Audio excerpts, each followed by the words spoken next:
Hello, I'm the Doctor. Welcome to DoctorGeek.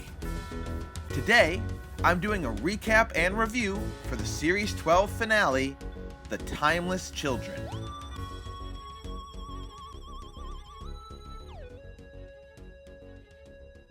The episode opens where we last left off, as the Master goads the Doctor into following him through the boundary and back to Gallifrey, leaving her companions behind. And while Ryan wants to follow her through, Ethan tells him that they should wait for the others on the cybership first. Meanwhile, the Cybermen break into the control room on the cybership and kill Bescott, but the others manage to escape through a vent, and luckily, none of the Cybermen follow them. So that's convenient. Once safe, Graham comes up with the idea to hide in the Cybermen armor, and while it's not a great plan, it's the best one they've got. Back on Gallifrey, the Master humorously quotes a Percy Shelley poem as he tells the Doctor to look on his works and despair, and he forces the Doctor to accompany him on a tour of the ruined citadel, taking immense pleasure in tormenting her as he reflects on his destruction. And to make matters even worse, the Master contacts Ashad on the cybership, and to the Doctor's horror, offers him Gallifrey on a silver platter. And Ashad, after some confusion and hesitation, instructs his Cybermen to send a few groups down to Kosharmus to kill the humans, while the rest of them head for Gallifrey. Kosharmus does his best to prepare the humans for battle, but he is severely underprepared for a cyber invasion. However, after a bit of a scuffle, and with the Cybermen looking like they are about to kill Ethan, it is revealed that 4 of the Cybermen are actually Ravio, Graham, Yaz, and Yedlarmi in their cyber armor, and they kill all of the remaining Cybermen themselves and team back up with Ryan, Ethan, and Kosharmus. Meanwhile, the Master takes the Doctor to the Matrix, which houses the entirety of Time Lord knowledge, as it was the only thing he refused to destroy in his rampage, and he takes the Doctor inside to show her the truth of Gallifrey and the Time Lords. At this point, the episode becomes story time, as the Master recounts the story of the Timeless Child. So, get comfortable.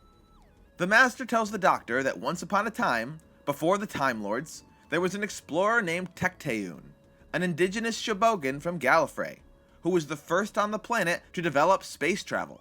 And being lucky enough to skip the boring things like orbiting and moons and asteroids, Tecteun instead explored the universe, and found a distant world on the far edge of another galaxy, where she saw a gateway into an unknown universe. Beneath it, she found a child, abandoned and alone, thrown through the boundary from an unknown realm, and she saved the child and adopted it as her own. Together, they explored the universe, and eventually, she returned to Gallifrey with her new child and ran experiments on her to try and learn more about her. But nevertheless, the child remained a mystery. Until one day, while playing with a friend, she was accidentally killed. But stunningly, she regenerated into another little girl, becoming the first regeneration of any person on Gallifrey. From that moment, Tecteun dedicated her life to studying her child and learning about regeneration. And while it took her years and several of the child's regenerations, she worked tirelessly until she finally figured it out. And deciding to test her results on herself, Tecteun spliced the Timeless Child's genes into her DNA and regenerated into a man. Over the years, Gallifrey grew, the Citadel was built, and the Gallifreyans learned how to travel in time as well as space.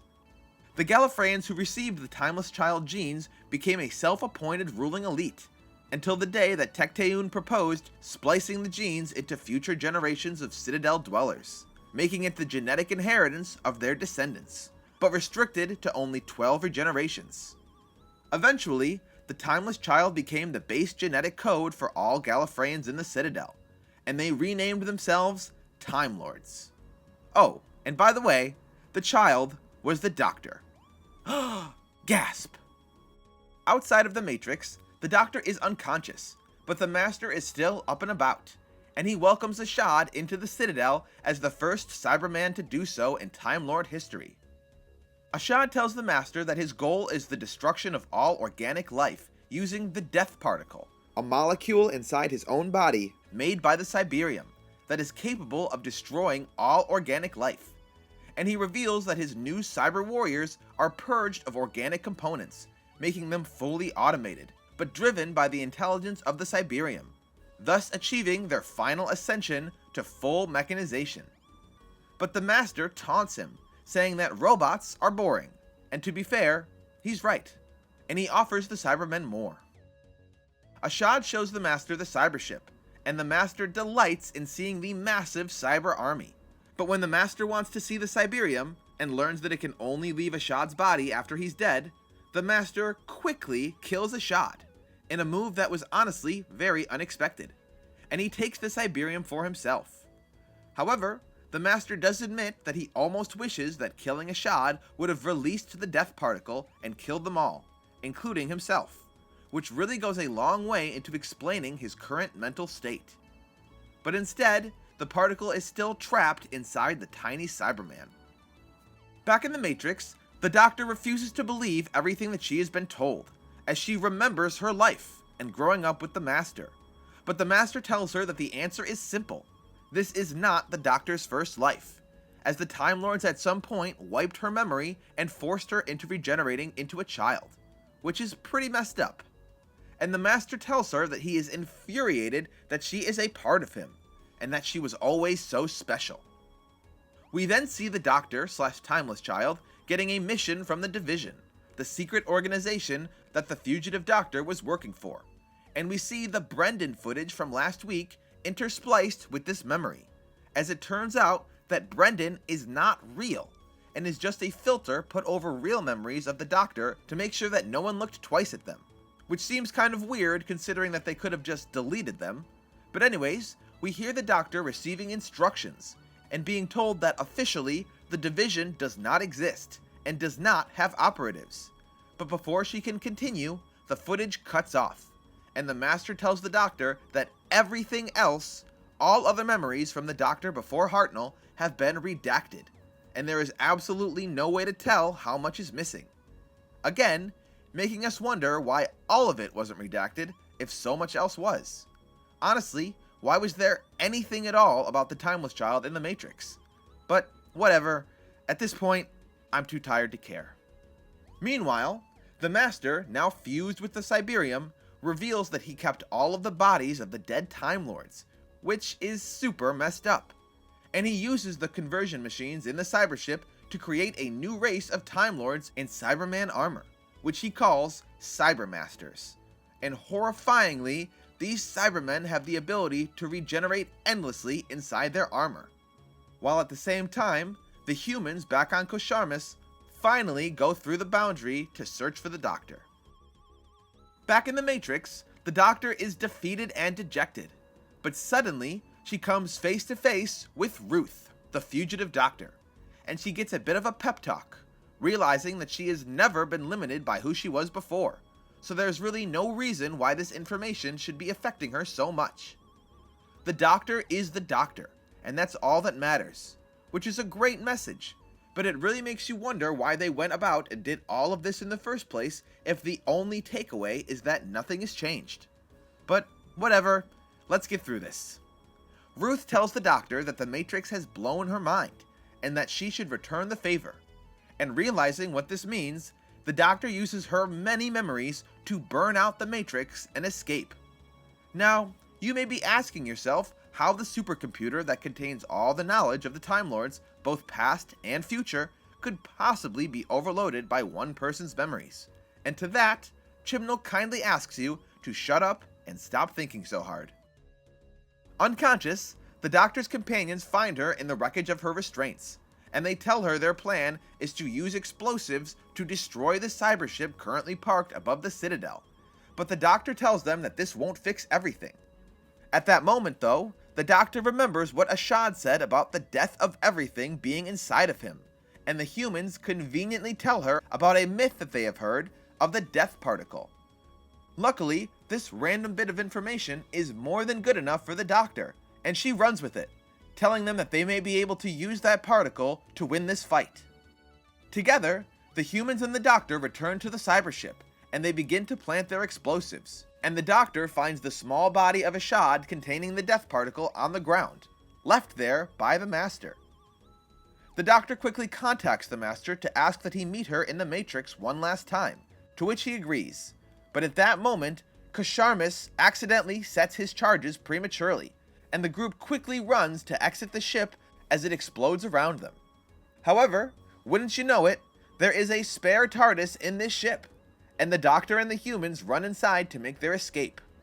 Once safe, the Doctor asks if anyone has any explosives left, and Kasharmis tells her that they have one remaining.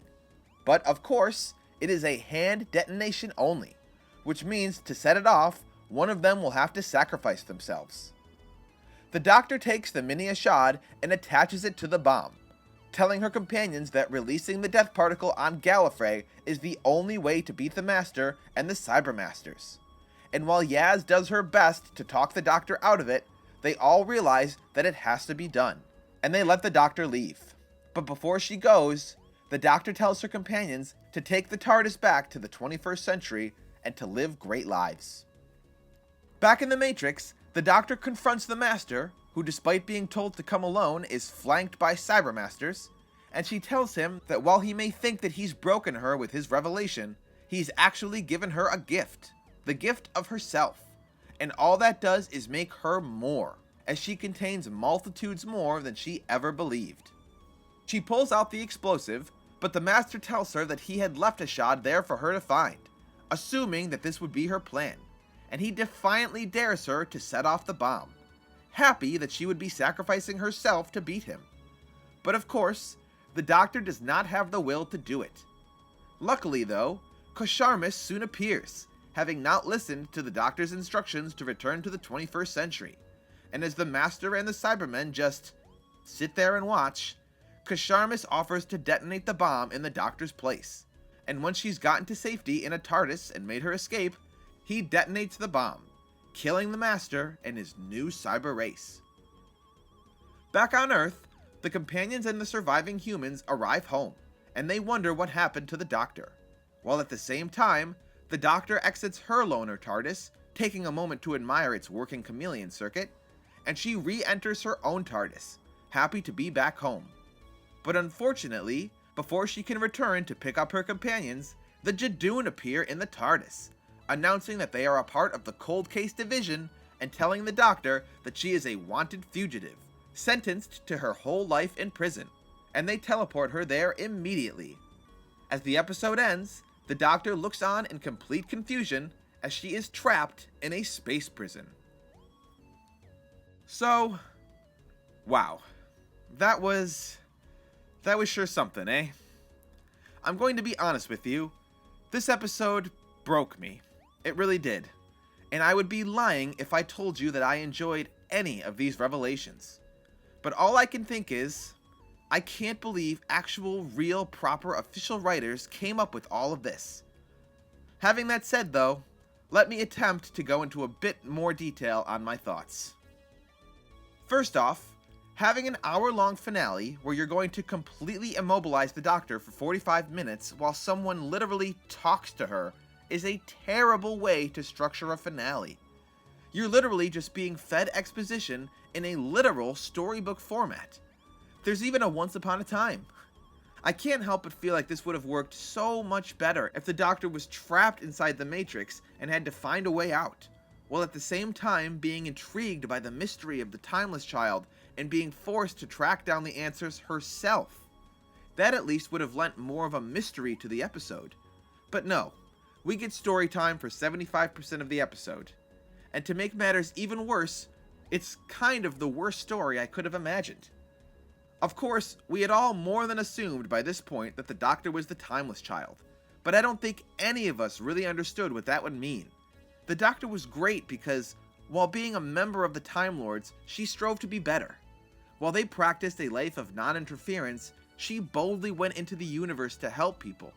She righted wrongs and defeated injustice because she strove to be the best of her race. But now, everything that we've known and loved for 57 years has been ripped to shreds. And the worst part about it is that we're supposed to be happy that this happened. Like this has made everything better. But no, it hasn't. The Doctor is now effectively immortal, so there's no danger whatsoever in her dying anymore. and she's not even a Time Lord.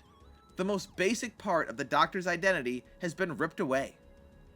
Also, the whole mystery of her is completely gone. Sure, you could say that we don't know what species she is now, but I don't care. I don't want to know. I've never wanted to know. And no other showrunner in the 57-year history wanted to know. Because they all knew that no matter what they came up with, it would never be better than the enduring mystery was to the fans. But now, it's gone. It's established. And if you don't like it, then you're not a real fan of Doctor Who, and you should stop watching the show. And honestly, I think a lot of people will. The show is called Doctor Who for a reason, because the mystery is what made the character. The question mark in the title is a part of the character. But Chris Chibnall decided that he is the ultimate decider of the history of the Time Lords, and he is going to get his way. Forget all of those other showrunners, they don't matter. They could have written his story, but they didn't. So Chibnall is here to save the day and clear everything up. And it's awful. I'm sorry, but it's awful. So now, we have Dr. What. I don't want to waste too much time talking about this, and honestly, I should probably just make a video with all of my thoughts neatly wrapped up. But I had to talk about it a little bit in this review because honestly, it's broken me.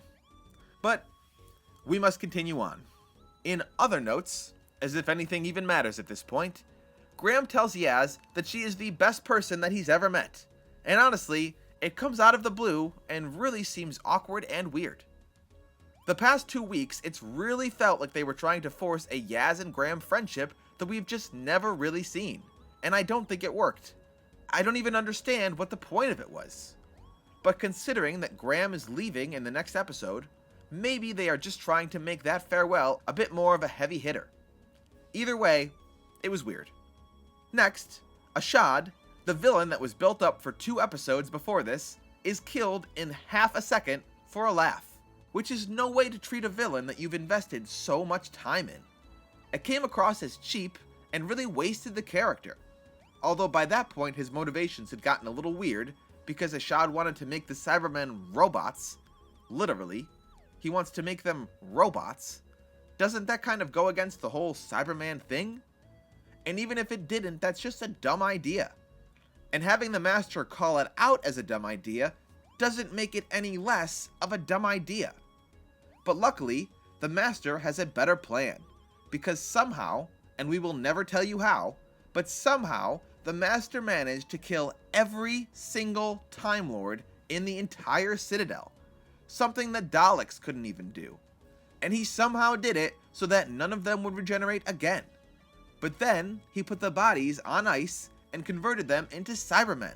And now they can regenerate, even though they couldn't when they were dead, but now they're dead Cybermen, so they're alive and they can regenerate. Is this making sense?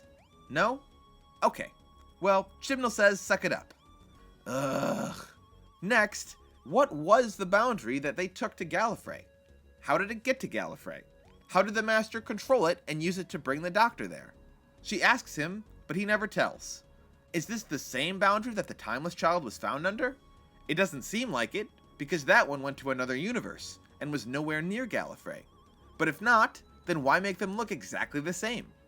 And speaking of that boundary, who built the structure at the bottom of it? What was it for? Why was the Timeless Child there?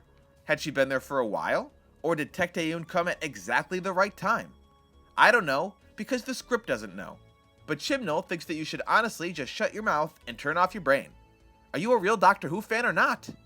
I won't even go into the inconsistencies about whether the 2 hearts come from the Shobogans or the Timeless Child, or how River got her regenerations if they are only achieved by the Timeless Child's DNA, or how Ruth could be before Hartnell as she has the police box, or a million other things that are now called into question after this episode.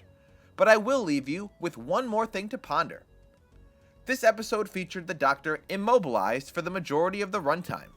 Then, she gets a pep talk from Ruth, gets given the answer on how to escape from the Matrix and how to defeat the Cybermen, escapes, confronts the Master with a bomb that he left there for her, and then lacks the will to do what needs to be done.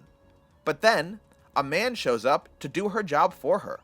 And while genocide used to be considered a bad thing, like when the Time Crisis Doctor killed all of the Daleks and was chewed out for it, here it's celebrated. As long as the Doctor doesn't have to do it herself and someone else gets to sacrifice themselves, then commit genocide all you'd like.